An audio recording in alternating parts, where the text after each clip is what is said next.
I am Daniel Reimer. I'm a state representative from the 7th Assembly District, and it's wonderful that you're all here. I am a poor substitute for Tammy Baldwin or Gwen Moore, but like the rest of you, I've been left out in the cold by the fire marshal. Is that what I don't even know what happened. We got locked out. But my involvement in this issue goes back to the time that I first ran in 2012. And from that point on, I've either been the co-author or the lead sponsor of a bill in the state assembly where I've served since that time to try to make sure that everybody in the state of Wisconsin who is eligible for Badger Care has access to it through the ACA's ability to refund the state for the costs of that program.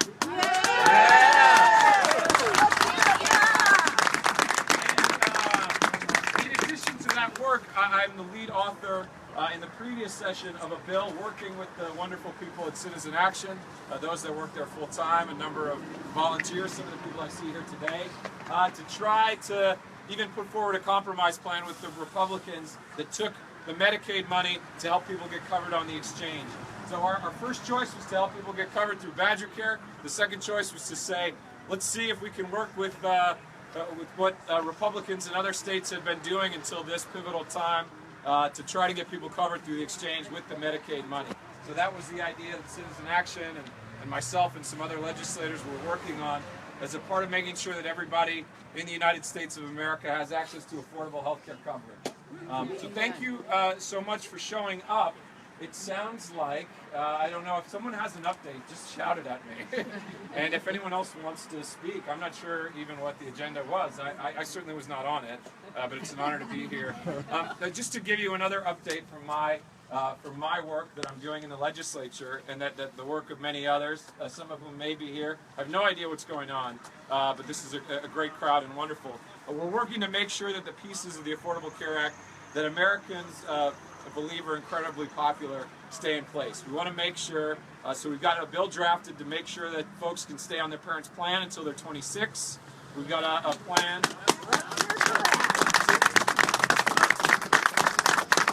To introduce legislation that will make sure that people don't get denied coverage for pre-existing conditions. A plan to make sure that health insurance companies have to cover basic medical treatment, going to get a checkup, going for screenings, and other health-related issues that are just obvious, that ought to be covered, like prenatal care and care for contraception as well.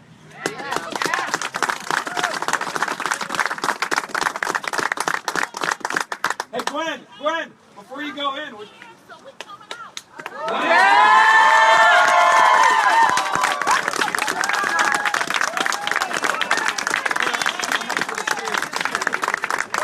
Close enough. Without further ado,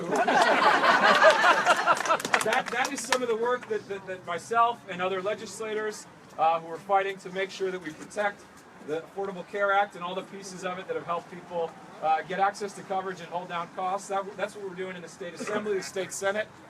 Someone who came from the State Assembly and the State Senate and is now our wonderful representative in the U.S. Congress.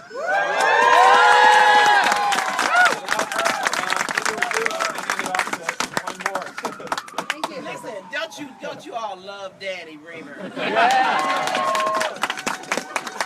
It is so good to know when you're in a race, and it's a relay race, no matter how fast and good you think you're running, you always got to look back and make sure somebody's ready to grab that baton. Boy, he's right there. He's right there. I'll tell you something. Protecting the Affordable Care Act is not just something that we're doing to protect the 20 million people who had no health insurance whatsoever before the Affordable Care Act was put together. And I tell you, a lot of those people live in places like Kentucky, where they love Kentucky health care, but they hate Obamacare. Go figure. But that being said, one of the things that I said to the people inside is that what we have got to realize is that people vote their pocketbooks. They don't necessarily vote somebody else's pocketbooks. And we cannot make judgments about those people who just don't give a damn about the 20 million people. We got to talk to them about how repealing and replacing, whatever that means, the Affordable Care Act, what impact that will have on their lives. And it doesn't matter. Let's just forget about the 20 million people that this will absolutely devastate. Let's talk about the other 80% of Americans who are receiving their health care from somewhere other than the Affordable Care Act. How will this impact them? Say you're a nice upper middle class or maybe even beyond couple, live out on Gephardt Road in Brookfield where my brother used to live. Get out in the woods every day, walk your dog, and you have a stroke. And you end up in the Brookfield Rehabilitation Center, and the doctor says, boy, just, 6 more months of physical therapy and occupational rehabilitation, maybe we could get you up off that wheelchair. But guess what? Your lifetime limits are gone. The imposition of lifetime caps on your insurance, you've exceeded that.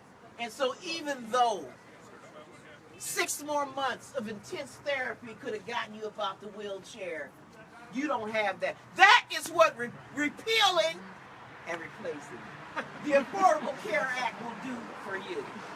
Say you don't care about those rich people out in Brookfield who might have a stroke and not be able to get out of the wheelchair.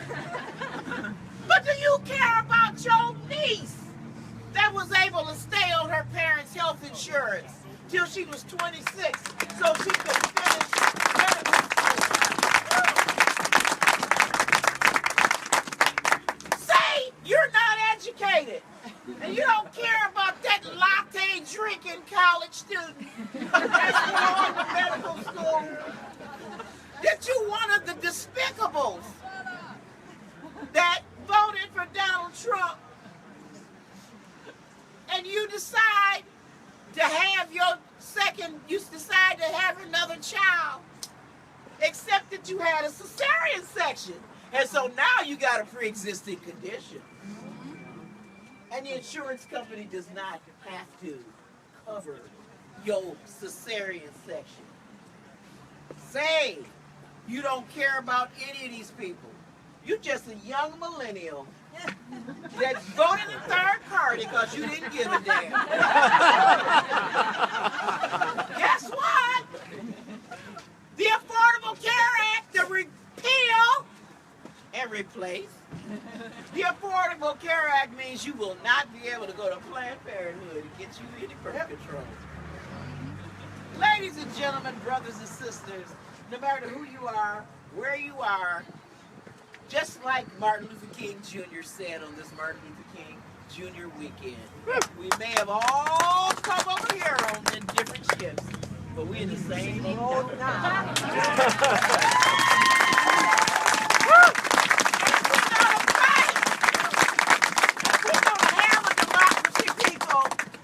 You're not going to be able to call up Gwen Moore or Danny Reimer or Sinicki and say, what you gonna do? What you gonna do about it? We got to do what you did today. You got to take it to the streets. Yeah. I love it that the story is y'all couldn't get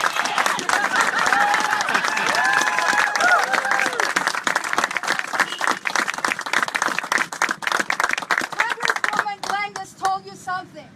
She told you that you're going to have a cap if this gets repealed. I was an intern under Chief Judge Clavert. I helped in the bankruptcy court. It didn't matter if you had an income of $24,000 or $150,000. When you're bankrupt, when you're losing your house, when your kids can't go to school, it makes no difference. So we have to get the word out to the folks that are not informed. Yes. Don't fight them. Educate them. Because too many of us on Facebook, on Twitter, we put them down. That's So right. we make them even more angry at us, and they don't listen to us. They don't listen because they don't want to hear. They're But morons. it is our job to have I the know that, patience. but you're asking us if they're as reasonable as we are. They are not. They are fucking morons. So Okay? take the that's high problem. road. How do you do that when they're listening to that right-wing fucking garbage day in and day out for the last 20 But you fucking know, years? both of you are making excellent points. But here's the thing. That's the thing. When you start talking, when they say, what do people talk about at their kitchen tables? The only way to get to them is it's got to be each one reach one. And I take Chris Sinicki's advice. Do call me because I'm prepared to arm you with the information to talk to Uncle Joe about Uncle Joe's interests. Because I spend too much time, I know I do, talking about the old people that's going to get kicked off health care. And I'm not necessarily always talking about what Uncle Joe talks about. Say, okay, Uncle Joe, you belong to the union. Uncle Joe, you were one of the union members that voted for Trump because you were worried that the Affordable Care Act, so that's what your Cadillac plan, your Cadillac insurance, and you didn't give a damn about everybody else.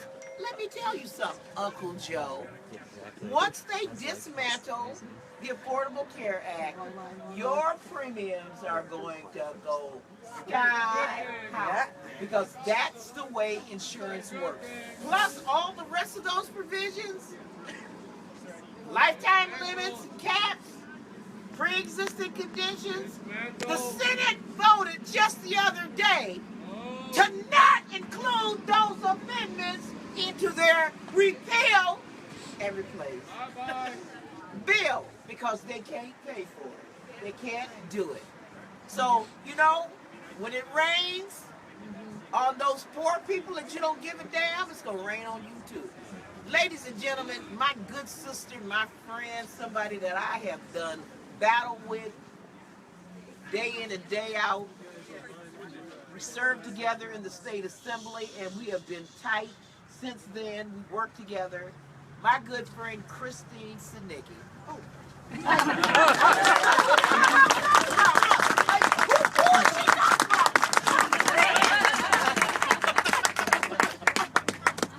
Actually, this great woman was one of my mentors when I first was elected. Taught me everything she knows. So, but I just want to, I wasn't prepared to speak, but this is such a great turnout. You've got a packed house inside and hundreds of people out here that couldn't even get in. Every day I look on Facebook, I look at social media, people are so down in the dumps over what has happened. We need to get out there and fight. We need to come together, put what happened, on the Democratic side behind us, and come back together and fight Trump and his Republican opinions. She asked the question, how? Let me tell you, democracy works, y'all. Do you remember day one, the Republicans came back and decided to change the office of congressional ethics? Now, I don't want to get off into the weeds about the merits of what they were trying to do or not do. The point is that our telephones were jammed with people. My daughter called too. Mama, don't you change that. Ethics department, whatever they're trying to do. Democracy still works, people. We cannot have a democracy without you all. There's the inside game. When I started saying don't call me, that's what I meant. There's an inside game and there's an outside game. The outside game has got to come alive. That's why I love it. I'm going to the inauguration, y'all, but I will be staying over for the protest the next day.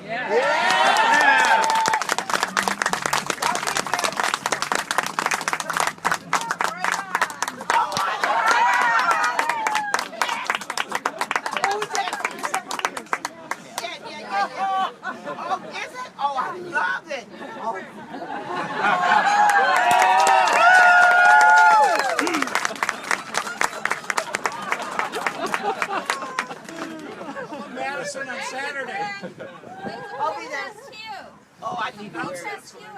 Okay, could I quickly announce there is a protest march on Saturday in Madison. If you go This coming Saturday. this Friday coming in Saturday Milwaukee and Madison. and Friday night in Milwaukee. Friday night, 5 p.m. Oh, and I see Sandy Nash there. Television boycott? It feels like 6 p.m. I love it. We, you know, and it worked. We have taught the world, and we have taught Republicans, we taught the Tea Party how to organize. Because just like John Lewis said, you know what, when you don't have anything else, you have yourself. You just put your body in the way. Yeah. And don't think that this doesn't work. It does. Vladimir Putin, why did he was pissed off. Blame Hillary Clinton for having people act up and say something. Democracy works, folks. Never misunderstand that. What did our great anthropologist Margaret Mead tell us? Never, ever, ever think that a small group of people can't change the world. It's the only thing that ever has. And these protests are occurring all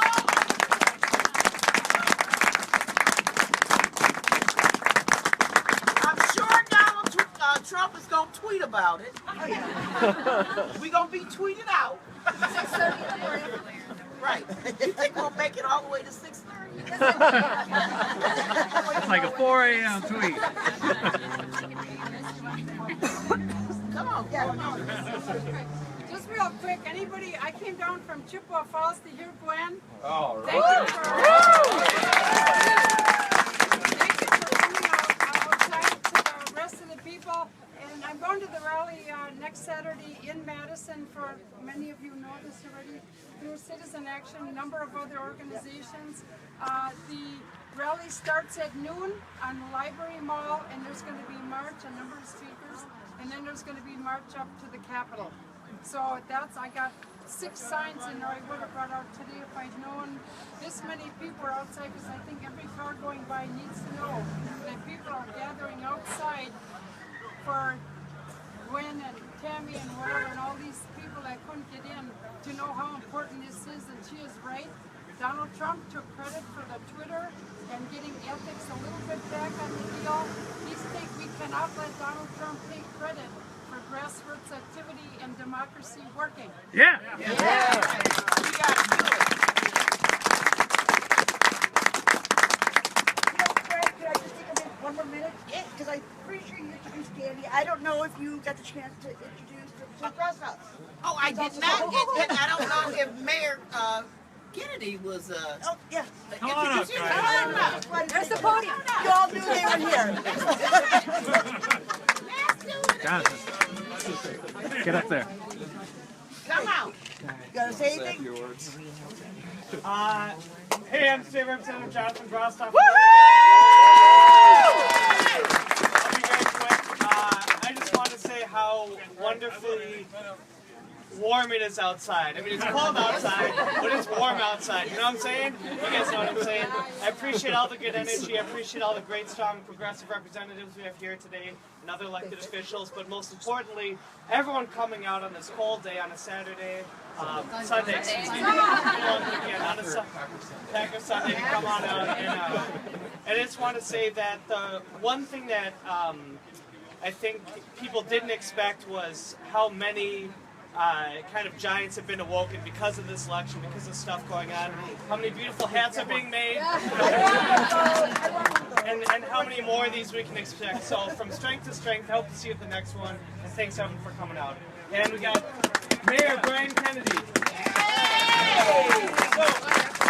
I actually have my own Obamacare story. I buy my health insurance through the exchange and have been now for 3 years.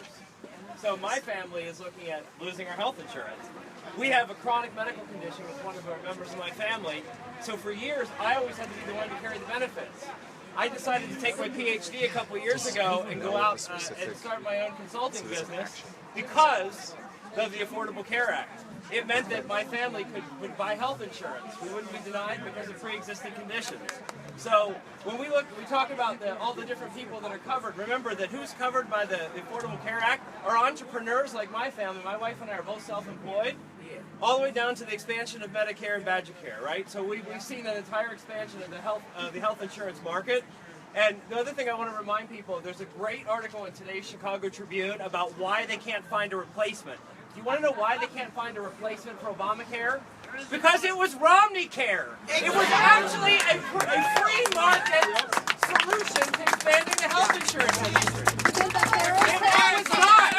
How many of us here wanted single payer or wanted a public health? Obama had to compromise. He had to compromise with Republicans, so he basically did what Romney had done in Massachusetts. So when they say they want to replace it, what are they going to replace it with? They already have their proposal. Didn't it come from the Heritage Foundation? You did. It was the Heritage Foundation proposal. So, I mean, yeah, it's just ridiculous when you consider that all the tens of millions of people that are going to be impacted when they repeal this, and they have no replacement for it because the replacement was actually their proposal in the first place. So, Gwen, get a single payer.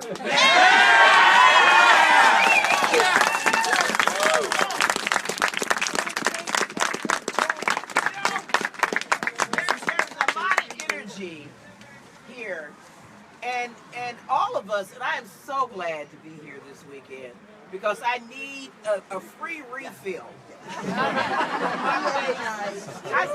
I said, my God, I got inaugurated on January 3rd. How could I be so exhausted already? but let me say this: there is tremendous power in education. So I just want to thank each individual person for coming here because I look at the multiplier impact that you all have in terms of reaching people and really bringing them to understand. Really interesting that Scott Walker, I know that's just like rubbing a fingernail on a chalkboard. But you can't let him off the hook in the state here either. No. Because the budget is about to be introduced. And I know we have our state reps here now. He wrote a letter encouraging us to repeal and replace Obamacare and has some sort of proposal where he talks about we ought to give tax credits to people. You cannot, how do tax credits help folks who have no tax liability? Right on, big fruit. Come on. Don't tell me to shut up. You want to talk? Is there somebody want to talk back there? Come talk to all of us. Come talk to all of us. No, don't push them away. See, don't do that shit. What local organizations or tactics would you recommend to be most effective? That is a great question. I'm not talking to you. And if you want to listen, then listen. If you don't want to listen, you listen to her. Don't push them away. Let him talk. Let him say something. Be quiet to what? Let him talk. Hey, what you got to say? If I had a mic, I would give it to him. What you need to say, my brother? What you need to say? I'm saying, you wonder? Okay, I'm telling you. Listen to why are you here in the Southside? I live This here. is my district. I live Where here. are our representatives from the Southside? I live here. The Donovans. I live on 39th in Manitoba. Huh? I live on 39th in Forest Home. I live in the neighborhood. I'm not asking you, I asked her. You're my representative of the Southside. Yes, sir, I am. I represent you. You're the, what are you? I'm a congresswoman.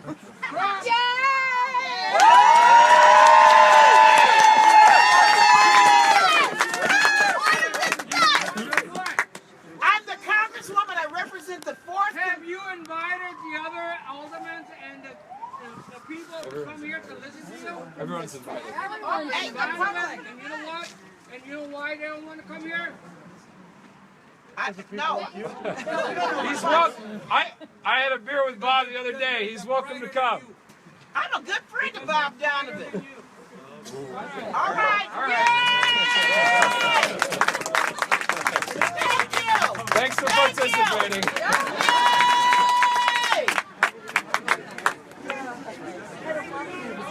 All right, there's a question about tactics. We've got a question about what everybody can do to get involved. What tactics people or local organizations to get involved in that would actually move You forward? want to know something? Compiling people's stories, I think is the most compelling. You know, when Obama came here, I think people need to see themselves in this law.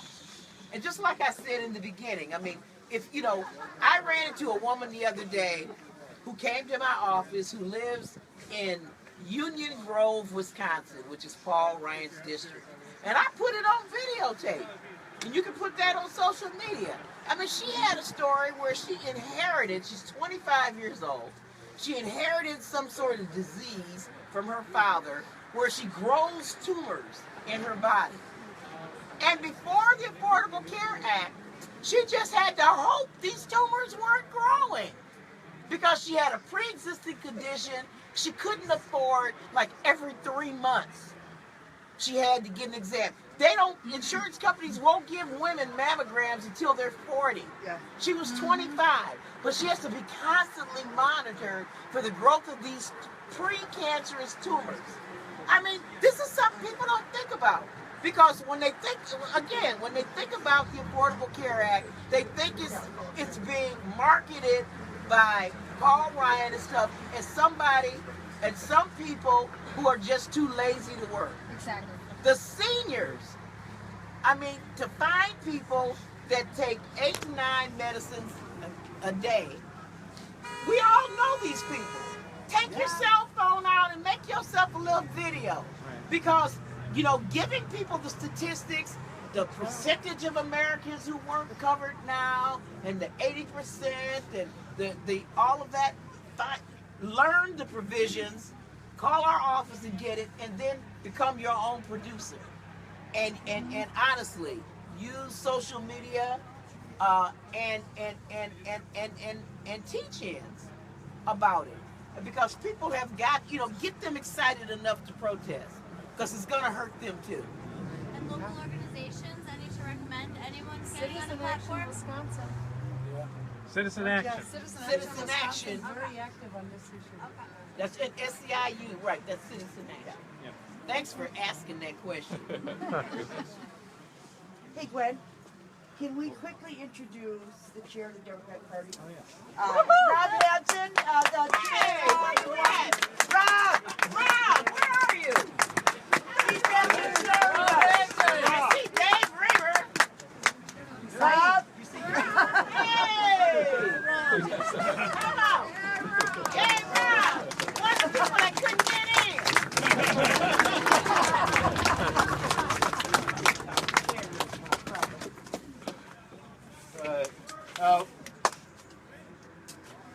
we know that we have a lot of fights ahead of us, whether it's our fights in the state of Wisconsin and now nationally with pretty much a complete takeover of the Republican Party. But the one thing that we need to continue to do is stay unified and show up at events like this. Let our voices be heard. We have people that elect as vessels in those halls of power to project what our issues are, what the solutions to those issues are, and keep fighting for those issues. And so I'm glad to come here today and stand in solidarity with our state assembly reps, with Congresswoman Moore, Senator Baldwin, to encourage them to keep that fight up for us. So just stay active, stay engaged, and we're going to keep going. Hey, when's the next Democratic Party meeting? Tomorrow night it's a meeting that's not a meeting. It's our regular meeting date, but we're having a discussion about voting rights issues in conjunction with some of the lawsuits that occurred over the summer in regard to early voting and voter ID, and some of the different actions we can take moving forward to help combat that. It'll be at the Amalgamated Transit Union Hall at 6 p.m., so 26th in Wisconsin. Please keep us up to date on all the procedural changes at all the government levels. We know how fast they stick those bills in to change the way you run government. We have got to be aware of those changes. That's exactly why we got to stay in touch. Those procedure changes, people. And that is why before we had the disruption here, I was talking about Scott Walker and staying woke, y'all, about the state budget that's coming out. You need to understand what happened here in the state of Wisconsin. Because of the vitriol against this president, governors like Scott Walker didn't take the Medicaid expansion. Now, you don't have to be a math genius to figure the math out here. The Medicaid expansion that Scott Walker didn't take meant that Wisconsin, under the regular formula, Wisconsin pays 40 cents out of every dollar that's spent on Medicaid in the state of Wisconsin. There's a match. Feds pays 60, the state pays 40 cents. Okay, got that math in your head? You got it? We need this younger person. Come forward. Come on, help me with your math. How old are you? You ain't young enough? I don't think so. You ain't young enough. you ain't young enough. But you don't have to be a math genius to figure this out. Now, under the Affordable Care Act, There we go. now, can you count to 10? Okay. Now, all right, come on up here. Come on, come on. Count.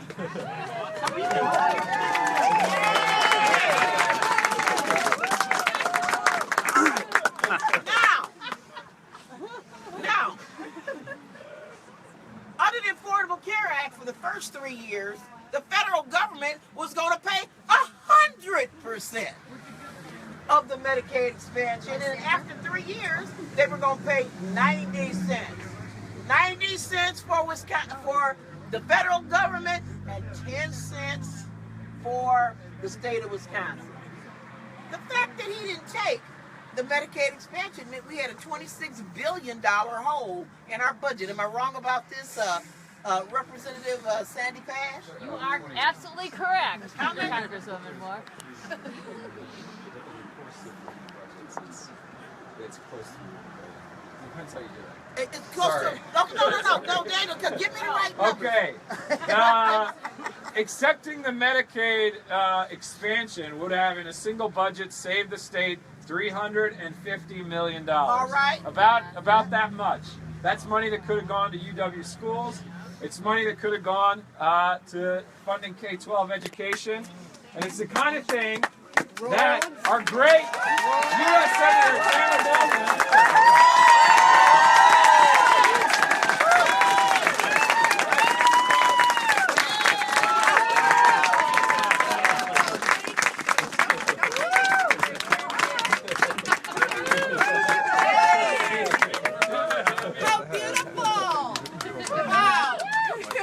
Building school, the fire marshal said we couldn't get in. She helped us with the math. She just helped us with the math. We're just trying to figure out how much the Medicaid expansion could to have save helped the our state of Wisconsin helped cover more than 80,000 new people who did not have insurance, and just how bad this approach to repealing, destroying the Affordable Care Act is going to have an effect on not just the people who are going to lose insurance in the state of Wisconsin, but everybody here.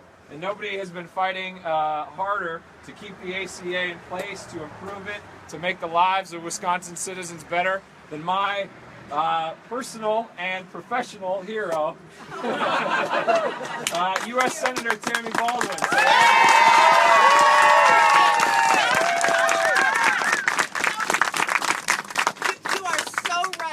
Call out Scott Walker and the Republicans in the Wisconsin legislature for failing to expand Medicaid. So many more people in our state would have had coverage had they done so. But even with their obstruction, we saw 233,000 Wisconsinites gain coverage because of the important protections that are in the Affordable Care Act. Through that marketplace.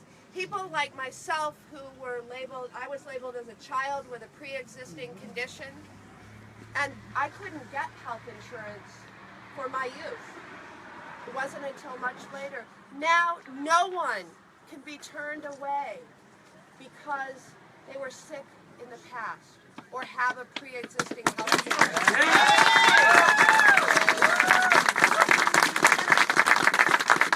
One thing I know for sure is that you and others in Wisconsin did not send me to Washington, D.C. to take people's health care away.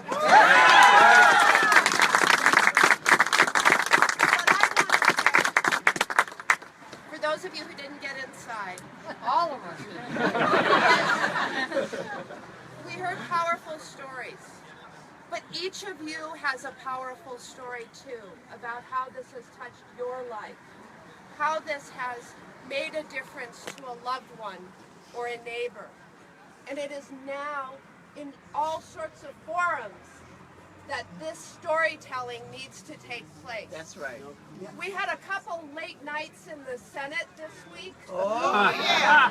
We pulled an all-nighter on Monday. I went to read stories from Wisconsinites because I said I demand that my Republican colleagues hear how this will impact the people I represent. And they don't care. It doesn't matter. They don't fucking care. What I want to tell you though, and why we're here, because we wouldn't be here if we thought this was for naught, right? Right. We know this is the only way we make change. First with a small number and then a greater number until it's too deafening to ignore. I can tell you privately, some of my Republican colleagues are beginning to waver. Yeah. They say, oh, I don't know that if I can vote to finally repeal this if there's not a replacement. They don't know what they're going to do. We need to keep the pressure up. Yes, that's right. We need to make them care. Yeah. Even if they don't care about the people, let's make them worry about the politics of it. Good. So, thank you for being here. Do not waste any time in writing, calling, contacting, emailing your national representatives and senators, me and my colleagues. Let them hear your story and your voice. Thank you for being here. Thank you. I have a suggestion. The other night, Paul Bryan was on CNN. He told several untruths. So my suggestion to both of you, all of you, when we know he's going to be out there and he has a camera and he has the nation watching, let's have an architect of ACA present to contradict him and prove him wrong. Because he got away with it. And we should not let him get away with it. The press is going to call him. They're not necessarily going to give us free time. I try to understand. You know, you're right. We have got to. We got to be there. Yeah. We weren't there. How important is it to call those wavering Republicans, and where can people learn how to do that? So for the Senate, senate.gov will give you email addresses, phone numbers, and we want to make all of them wavering. So don't let anyone alone, even if they're not wavering yet. Let's make them waver. That other guy, right? All right. You know what? Before we break this up, we need to give a shout out to Gloria's Cake Shop. We've got a box of business here. It's a woman-owned business, so please go on in and buy a cupcake.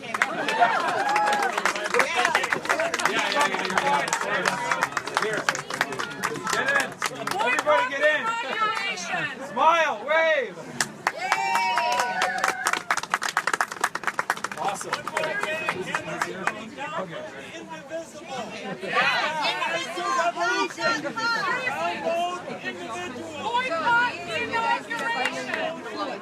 Spanish.